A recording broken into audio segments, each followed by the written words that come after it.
Tak dapatkah kau melanggar sumpahmu demi dapat memandang wajahnya yang penuh air mata, walaupun hanya sedetik saja, untuk membisikkan sajak-sajak indah yang dapat menenangkan badai di hatinya. Hai, apa kabar? Selamat datang kembali di channel Rizky Sajalah, channel podcast online yang bisa merubah harimu jauh lebih bermakna. Oke, spesial Laila Majnun sudah tinggal 4 episode lagi guys. Untuk kemarin, Majnun sudah dipisahkan oleh kematian dengan ibunya tercinta untuk selama-lamanya. Untuk yang belum tahu kisah kemarin, boleh diklik di sini ya. Rizky ucapkan terima kasih untuk yang masih bertahan di sini dan terima kasih juga untuk yang baru temukan channel Rizky Sajalah. Selamat menyaksikan. Surat Majnun tidak mengurangi penderitaan hati Laila. Yang terjadi justru kesedihannya bertambah dan penderitaannya semakin panjang. Majnun tidak menginginkan hal ini.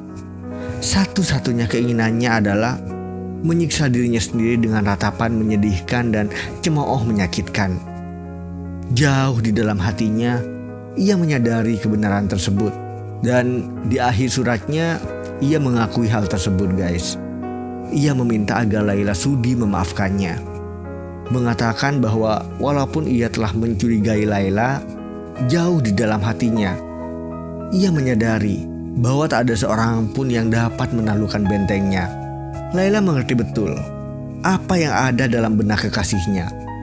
Ia tidak merasa sakit dengan kecurigaan tersebut. Ia justru merasa sakit dengan kenyataan bahwa Majnun telah melukai dirinya sendiri dengan begitu parahnya guys. Ia juga merasa sakit karena cemburu. Ya, ia mencemburui kebebasan Majnun. Kekasihnya yang berada di belantara gurun dapat melakukan apa saja yang dikehendakinya. Sementara dirinya menjadi tawanan. Telah begitu lama ia menjadi seorang tawanan hingga ia tak ingat lagi. Awalnya ia menjadi tawanan ayahnya. Kini ia adalah tawanan suaminya. Laila memang dicintai, dimanja, dielu-elukan, dan dihormati. Namun ia tetaplah seorang tawanan. Suaminya menuruti kehendaknya bahwa ia tak bersedia disentuh olehnya. Meskipun demikian, pria itu menumbuhkan harapan agar ia dapat menaklukkan Laila dan memenangkan hatinya dengan kelembutan, lalu mengurungnya untuk selamanya di dalam benteng cintanya. Karena itulah ia bersedia menunggu, menjaga gerbang yang tak boleh dimasukinya dengan penuh kecemburuan. Dan Laila juga menanti hingga di suatu malam gelap di mana rembulan enggan bersinar. Laila telah mendapat firasat bahwa malam itu lain dari biasanya. Penjaga di luar tendanya tertidur pulas dan ia bisa melarikan diri. Tapi kemanakah ia akan pergi? Dengan mengikuti suara hatinya, ia berlari di tengah kegelapan hingga ia berada di tepi hutan malam di mana 2 jalur bertemu. Tempat yang sama dengan bertemunya ia dengan si pengendara kuda yang membawakan suratnya untuk Majnun. Siapa tahu, bisik suara hatinya.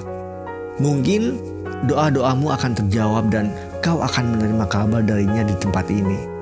Dan begitulah yang terjadi. Begitu ia tiba di persimpangan, ia melihat sosok di kegelapan yang mendekat ke arahnya. Sosok yang langkah-langkahnya tampak telah digerakkan oleh kekuatan hati yang aneh. Dengan segera ia tahu bahwa sosok itu adalah seorang pria tua. Tapi siapakah dia? Mungkinkah ia Khidir, sang penyampai pesan Allah? Ia tak peduli, karena jauh di dasar hatinya ia tahu bahwa ia akan menemui pria itu di sini. Identitas pria itu tak berarti baginya. Tanpa ragu-ragu, Laila melangkah maju dan berkata, "Berita apakah yang Anda bawa dari surga, pria tua? Apakah yang sedang dilakukan oleh kekasihku di alam liar? Kepada siapakah mimpi-mimpinya tertuju? Dan apakah yang dikatakannya?" Pria tua itu tak merasa terkejut melihatnya ataupun tercengang dengan kata-katanya. Dengan pelan-pelan dan penuh kelembutan, ia berkata, "Tanpa sinar kecantikanmu yang bagaikan rembulan, pria yang kau bicarakan bagaikan Nabi Yusuf muda yang berada di dalam sumur.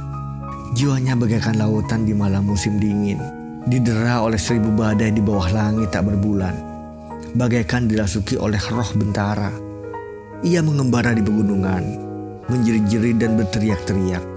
Tak ada kata lain yang diucapkannya, kecuali Laila.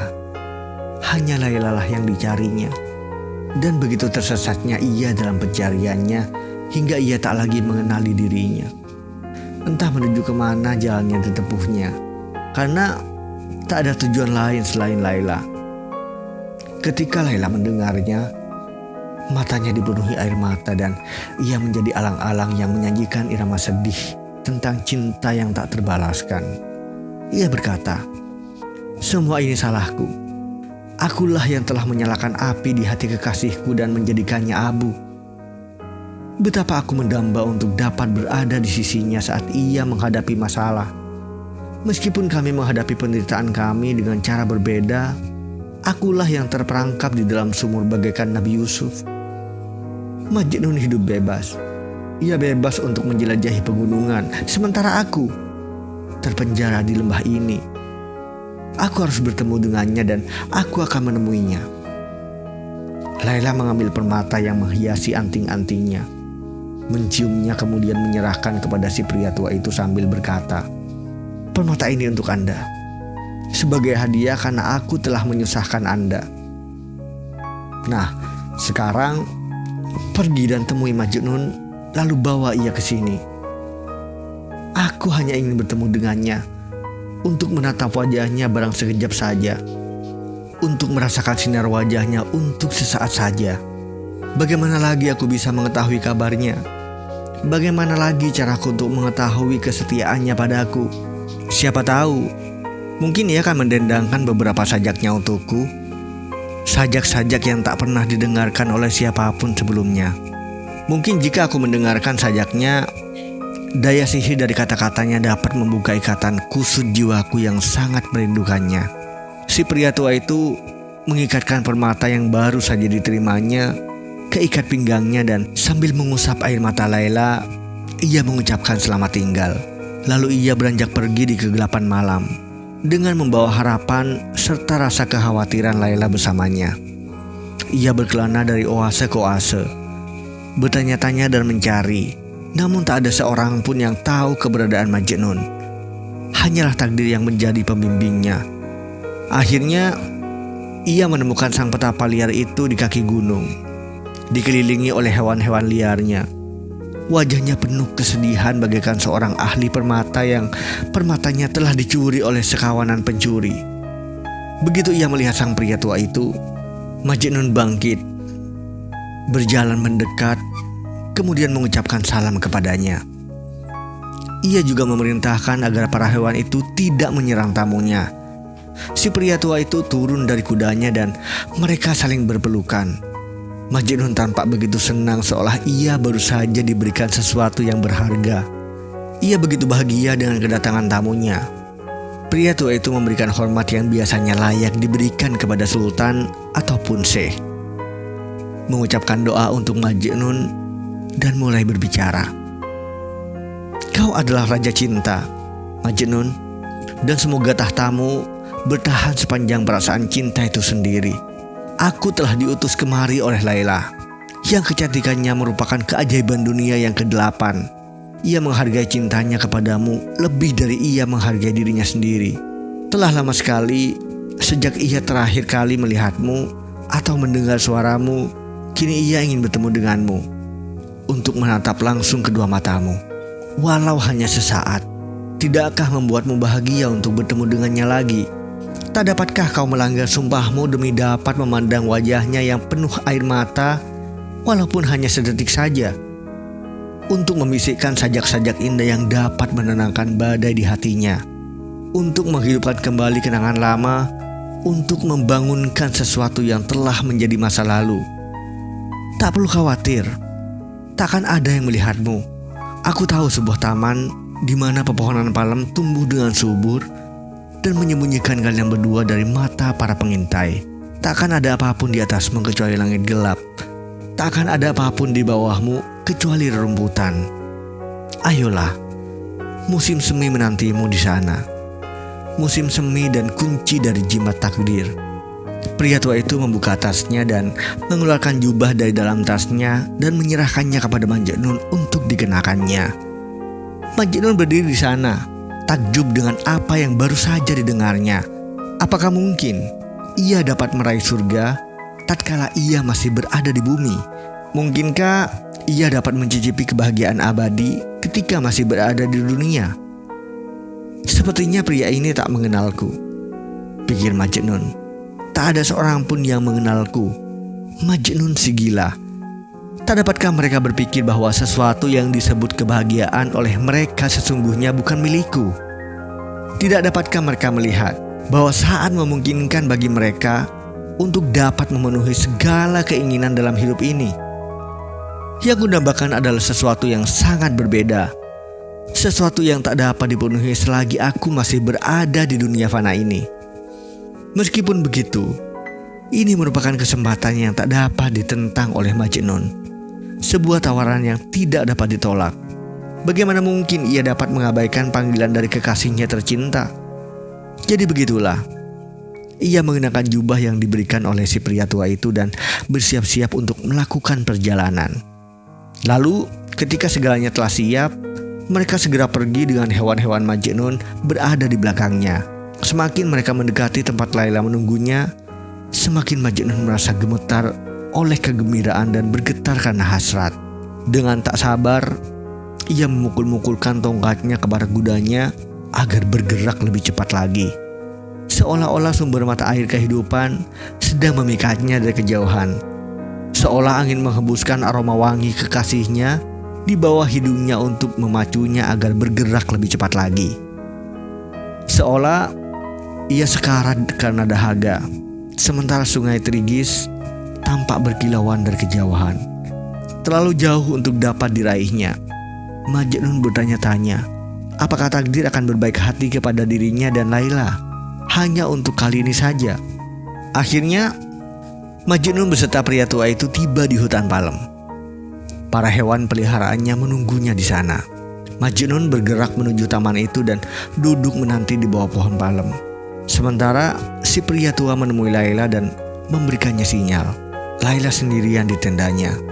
Melihat pria tua itu datang mendekat dan sambil menutup kerudungnya, ia berlari keluar untuk menemuinya.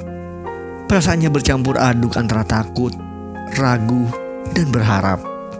Ia telah menanti terlalu lama dan terlalu banyak air mata yang telah diteteskannya. Ia tahu betul resiko apa yang akan dihadapinya dengan menemui Majnun dengan cara seperti ini. Namun dia harus menemuinya. Dengan dilindungi oleh kerudungnya dan juga gelapnya malam, Laila memberikan sinyal kepada pria tua itu dengan menganggukkan kepalanya dan bergegas melewatinya menuju taman. Laila segera melihatnya. Namun ia berhenti sebelum sampai di pohon palem di mana Majnun duduk di bawahnya. Seluruh tubuhnya gemetar dan seolah kakinya telah terbakar di tempat itu. Ia hanya terpisah 20 langkah saja dari kekasihnya. Namun seolah seorang ahli sihir telah membuat lingkaran ajaib di sekelilingnya dan ia tak dapat melangkah melewati lingkaran tersebut. Si pria tua yang kini telah berada di sisinya meraih tangannya seolah hendak membimbingnya maju. Dengan sopan Laila berkata, "Tuhan yang kuhormati, aku hanya bisa melangkah hingga titik ini. Tak bisa lebih lagi. Bahkan kini aku merasa bagaikan lilin yang menyala. Tinggal satu langkah lagi mendekati api dan aku akan terlahap habis olehnya. Kedekatan ini akan membawa bencana. Bagi sepasang kekasih, keselamatan hanya ada saat mereka berpisah. Memang benar, kedekatan ini membawa kebahagiaan. Tapi bukankah madu menyimpan racun? Untuk apa aku meminta lebih? Bahkan Majnun, si raja cinta, tak pernah mengharap lebih. Pergilah kepadanya. Pergilah dan minta agar ia mendendangkan sajak-sajaknya untukku. Biarkan ia menyanyikan lagu cinta. Aku akan mendengarkannya. Biarkan ia menjadi cangkir, dan aku akan meminum anggurnya." Pria tua itu menurut. Tapi ketika ia mendekati sosok diam yang duduk di bawah pohon palem, ia melihat wajah Majnun telah kehilangan warna. Matanya berkaca-kaca dan memandang tajam. Air mata mengalir di kedua pipinya. Pria tua itu meraih tangan Majnun dan membelai wajahnya hingga ia tersadar kembali. Lalu pria tua itu menarik Majnun agar ia bangkit dari duduknya, merapikan rambutnya dan menunjuk ke arah Laila. Begitu mata mereka bertemu, Majnun merasa kehidupan mengalir kembali dalam nadinya. Lalu tanpa pikir panjang, ia membuka mulutnya dan mendendangkan sajak-sajaknya tentang Laila. Setiap kali Taman merasa gembira dengan hadirnya mawar merah, betapa ia tampak anggun jika dipadukan dengan anggur merah. Untuk siapakah mawar itu membuka kelopaknya? Ku bertanya-tanya, karena cinta dari sang kekasih membuatku gila dan merobek hatiku. Bukankah korban-korban malang selalu meneriakkan tentang ketidakadilan? Mengapa halilintar bergemuruh dan menyambarku seperti tetesan hujan yang menjatuhi bunga melati saat matahari terbit? Air mataku yang jatuh menetes di pipi sang kekasih. Dengan tulip yang kemerahan, seluruh daratan tampak bagaikan merah delima. Pencuri macam apakah yang datang untuk merampas permataku? Pepohonan menebarkan wangi yang memabukkan, dan aroma khotan dibiarkan tak tercium. Laila mendengarkan dengan takjub saat Majnun mendendangkan sajak demi sajak. Tiba-tiba saja Majnun terdiam. Lalu dengan tangisan ia melompat dan bergegas pergi dari taman itu menuju gurun bagaikan kelebatan bayangan. Memang benar, Majnun telah dimabukkan oleh aroma anggur. Namun ia tahu bahwa anggur hanya dapat dinikmati di surga.